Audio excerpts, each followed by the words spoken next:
Steve Ryan-Gledhill, welcome to Australian Musician. Thanks, Greg. Nice to be here. You've got a self-titled album, your debut self-titled album coming out on June 27. Uh, Yep, you've had a very colourful life. To start with, let's go way back. Um, way back. Okay. what music did you grow up listening to? Did your parents have a record collection? My parents were not terribly musical, so I don't remember music playing around the house when I was very small. Um, my grandfather on my mother's side, though, was an accomplished self-taught pub piano player, if that's anything. From my perspective, I guess. I don't know, it might have been 8 or 9, I suppose, giving my age away. The Beatles started their run when I was very young. Then we emigrated to Melbourne from the north of England. So I guess my early musical exposures were the Beatles, the Rolling Stones, the British Invasion, I guess. Yeah, and Um, did you pick up the guitar because of the Beatles? Well, yeah, mainly. I got my first acoustic steel string guitar when I was 11 for Christmas, when I was 11 years old. Um, so that's how it kind of started. I had a cousin a couple of years older than me who had emigrated from England some years earlier. So we had this sort of unofficial competition, I think, that I was trying to get as good as him, if not better. Um, yeah, so learnt, I think I had to learn 10 songs. And my parents said if I did that, they would buy me an electric guitar and amp, which thankfully they did Yeah. when I was about 12, I think. Yeah. So Uh, the album that's coming out in June is full of songs sort of based in roots, country, soul, gospel, rock. Well, it's largely sort of country Americana, I suppose. But I tried to, with this album, I tried to not be necessarily constrained by that. That's kind of the broad context of it. But then I've just sort of looked at. I've written a song. This is what it says. This is, I think, how it needs to be delivered. So, whilst it's largely country Americana, there's a couple of ballads in there. There's even one with a bossa feel, some with a bit of swing, some horns, pedal steel. So, it's kind of a mix, really. What I tried to do was honour the songs rather than be constrained by particular instrumentation on any one track. Yeah. So who have your Americana influences been? Oh, I guess going back, probably the West Coast American style, Graham Parsons, the Byrds, um, Linda Ronstadt, the Eagles, I guess from an Americana perspective, and then later on, um, Brad Paisley, Dwight Yoakam a little bit. Um, so yeah, generally, sort of three chords and the truth, don't they say? Yeah. Something like that. So I studied jazz for a number of years where it's sort of 15 chords of pretension and found that wasn't because I wasn't really great at it, unlike some of the many fine jazz players we've got in Melbourne. So I sort of moved towards let's get rid of a dozen chords and cut this thing back a bit, and found that went much better for me anyway. during the 70s, you were working in international finance. Did you find that? Well, actually, that's not right. I guess it was the mid 80s when the sort of international exposure started, and it was 1990.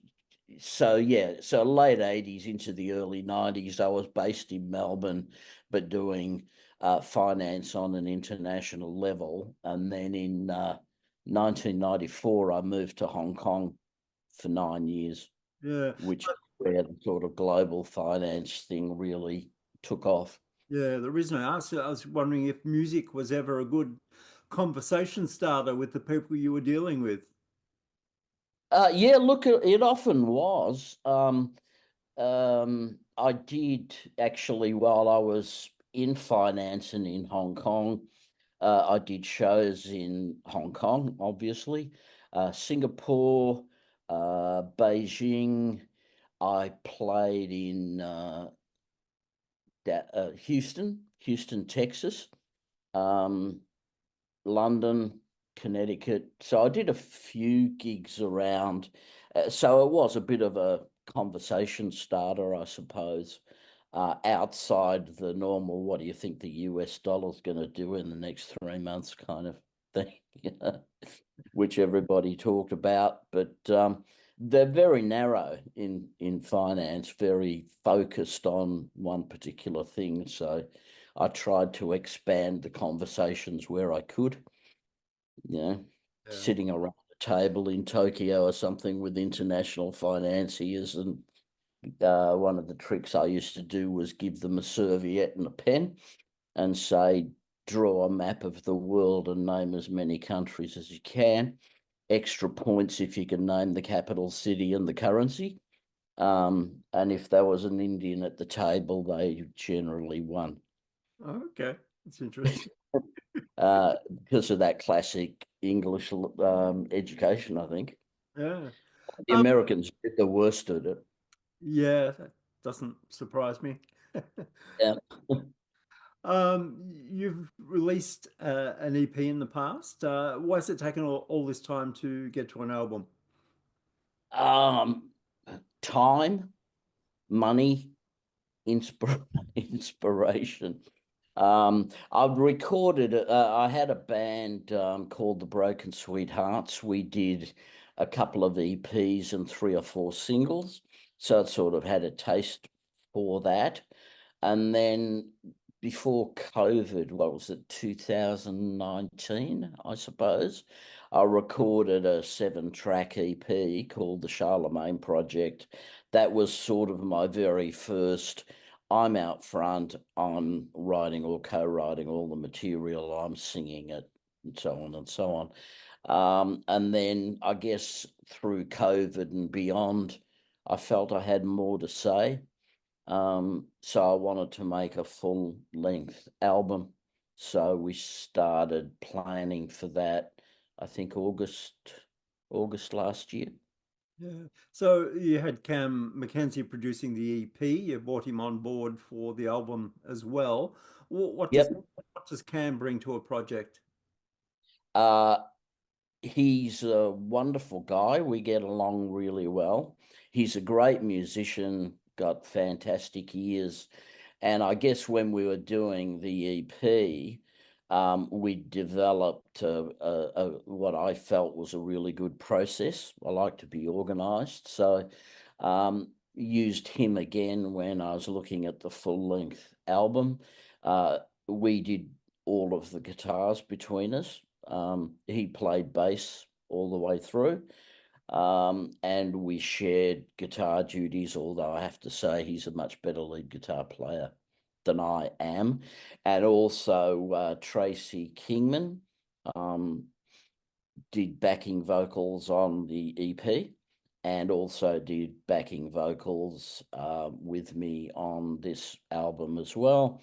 And Amy Valent Curlis, who's a fabulous drummer, percussionist, she played on the EP and also played on the album. Will be joining us at the live album launch at George Lane, 27th of June. Yeah. So did any of the songs change much once they got into the studio? Were they complete before you got in there? They were largely all complete. If I can sort of just outline the process that we use, Cam and I use, I turn up with sometimes demos that I've done at home. and sometimes just sit down with an acoustic guitar and play and sing, which is the first thing we did. That was only an hour and a half, 2 hours with Cam. And, we'd just go through and Cam would go, yeah, I like that. No, not that one. You've done that one before. What do you mean I've done it before? And then he'd go back to the EP and I'd listen to it and go, oh yeah, a different feel, but the chord progression's the same, different key. Okay, scrap that one. So we end up with a list of the songs that we're going to do. And then we record just me on acoustic guitar. So that's largely the arrangement set in. So it's played with, introductions, where the verses go, where the choruses go, the bridge, solos and everything. And then I do a guide vocal over that, and that becomes the template for all of the songs. So that's the way that we did it. And then we start to build it instrument by instrument from there.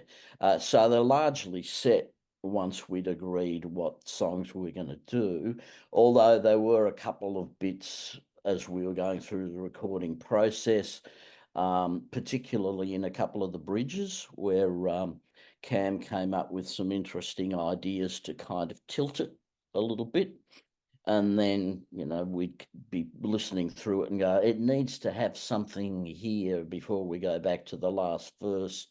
And then we just mess around with ideas. So there were two or three where we modified the structure a little bit during the recording process. But by and large, everyone that we recorded to my acoustic guitar / guide vocal, which ended up in the bin. We didn't use any of it at the end of it. It was just there so that we had a click track and we had the structure of it there and sort of vocal guide, so that as we added each instrumentation, it was getting into the right place.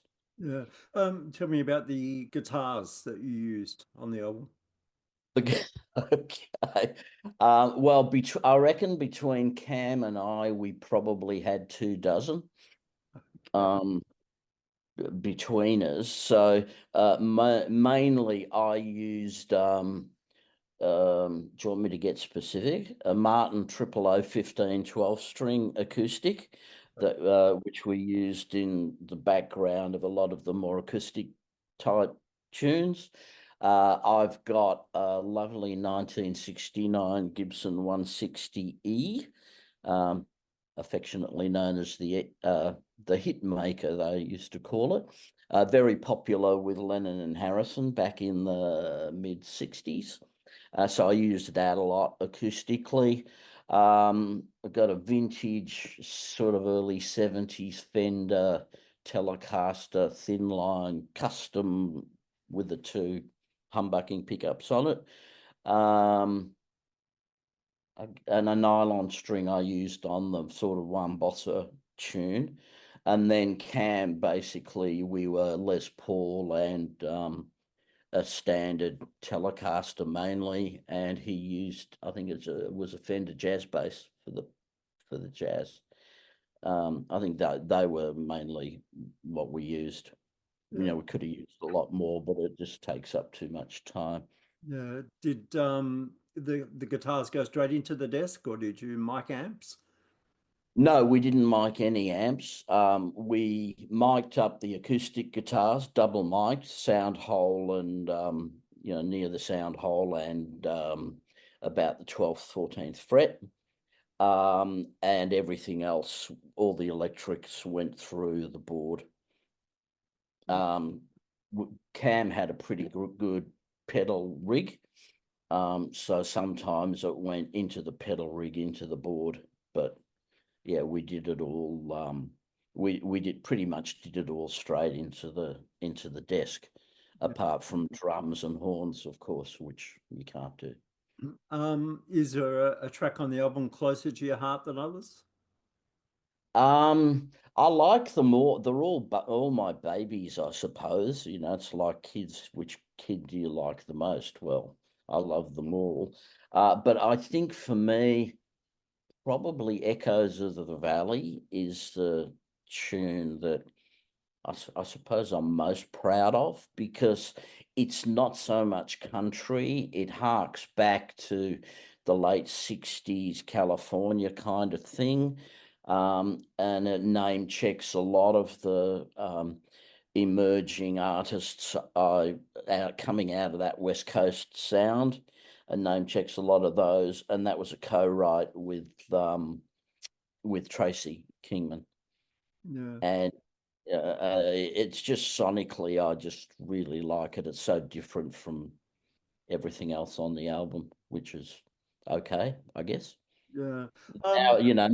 Sorry, go on. Now, finish your thought. No, I was just going to say, nowadays it's not about the album. It's about, one song will stick, 30-second play, no, skip that, skip that, skip that. But nevertheless, when we did the album and sequenced it, we did it as if it was vinyl.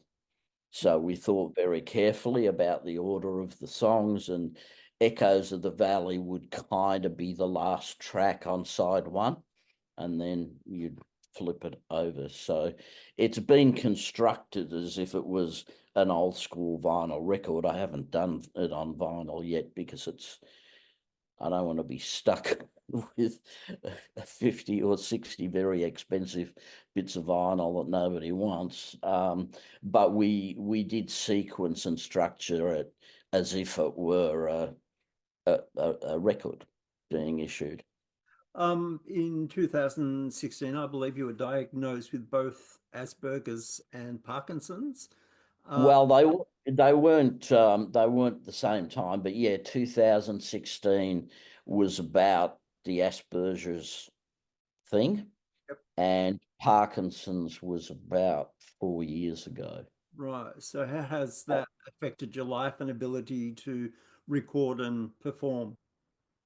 Well, I guess the main Asperger's not so much, because I basically, I've been on the spectrum since I was born, but just didn't know.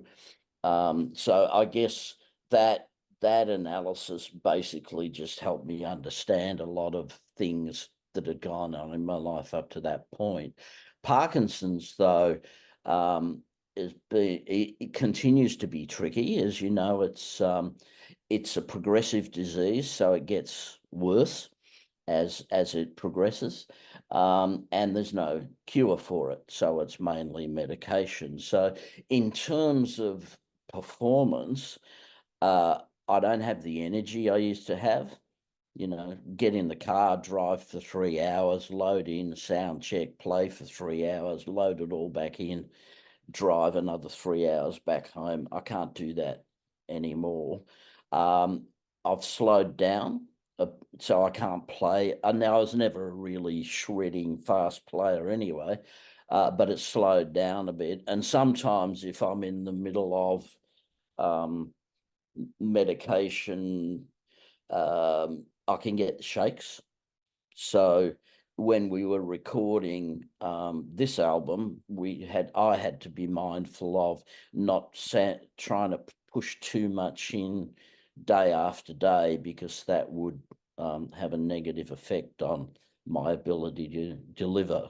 But there was really only one day in the recording where I had not terribly complicated, but had to be a very steady, repeated guitar figure, and I just couldn't play it. I'd get through one 4-bar sequence, and then I'd get the shakes. But fortunately, Cam just stepped in and did those, and we just used his bits. So it does have an effect, and it's not predictable. In that, which is a concern with performance. Because if I do have an episode or get the shakes or something, it can be quite challenging Yeah. to perform. So the album is out on June 27, and you've got a launch gig. Tell me about that and who'll be on stage with you. Okay, well, the launch gig is at George Lane in St Kilda, which is it's a great room. And we've got let me go. You want me to go through the whole personnel? Yeah, sure. We've got Tanya Lee Davies is opening for us, so she'll be doing some sort of country bluesy stuff. And then the band is obviously me up front, and then seven pieces behind that. So the seven would be Anton Delica on saxophone, T-Borg Jazz on trumpet, um, Tracy Kingman on backing vocals, Amy Valent-Curlis on drums, Rob Walker on bass, Nikki Del Rey on guitar, and John Wade on keyboard and Hammond. That's a great band. So it is a fabulous band. On keyboards on the actual album, Bruce Hames did keyboards. Bruce had played with Renee Gayer for quite a number of years. Ross Hannaford, RIP, and Paul Kelly, of course. And so whilst Bruce was keen to do the album launch, he's going to be with Paul. I think that's about the time they do the London Europe shows. And then Paul's doing a big Australian tour. Cam, similarly, even if I could get him, he's out on the road, I think, with Mark Seymour. And he couldn't do both anyway. You know, live, you can't have both guitar and bass. So I've had to, I've got Rob Walker and Nikki Del Rey. The three of those, Rob, Nikki, and Amy, play with Jack Howard on a fairly regular basis. So that was good for me. I wanted kind of a familiar camaraderie, we're all a team together kind of band, so that it's fun and relaxed. And the fact that those three in the kind of rhythm section, if you will, have played together quite a bit is going to help with that. Yeah. Because it's not like in the traditional thing where you have a band and you do rehearsals and you workshop songs and you go into the studio and blah blah blah blah blah. It was kind of hopefully it's not a one-off, but it's not my band, if that makes sense. Yeah. So what are the hopes and dreams for the album? I just hope people listen to it, to be honest, and that they like it. So far we've released 3 singles. The most recent one was actually a week ago, last Tuesday, called Now I Feel the Rain. And so far no one's heard the whole album yet, because we've been just doing singles up until now. But having said that, I've had quite a few positive responses from people like, not yourself, but people, that are in the business, and people who are just, I guess, audiences who've said a particular song resonates with them. And that's what I'm really hoping for, I guess. Yeah. An ARIA nomination would be nice. Best New Emerging Artist when I'm 69 years old would be something, wouldn't it? Let's push for that. I just thought, by the time the ARIA Awards come around, I'd be 70, and I just think that would be a massive irony to go Best New Emerging Artist is this pensioner. All right, Steve, it's been great to chat. The album is out June 27, and Yeah, the launch gig at George Lane on the same night. It's been great to chat, and good luck with yeah, it. and thank you so much. Thanks for your time, Greg. Appreciate it.